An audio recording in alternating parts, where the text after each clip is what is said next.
Ration card, pension, Kalyana Lakshmi చెక్కు, రేపు గృహలక్ష్మి పథకం కింద ఇల్లు వస్తుంది, మీకు ఇల్లు లేని వాళ్ళకి ఇల్లు వస్తాయి. ఇంకా మనం ఏమేం చెప్పిన స్కూల్ మన ప్రజాపాలన చెప్తాయి. అవన్నీ ఒక్కొక్కటి కొంచెం లేట్ అయినా అన్నీ వస్తాయి. చూడమ్మా sir sir sir okay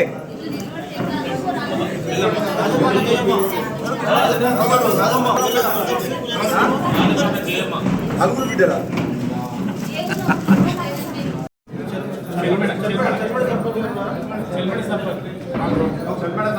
okay sir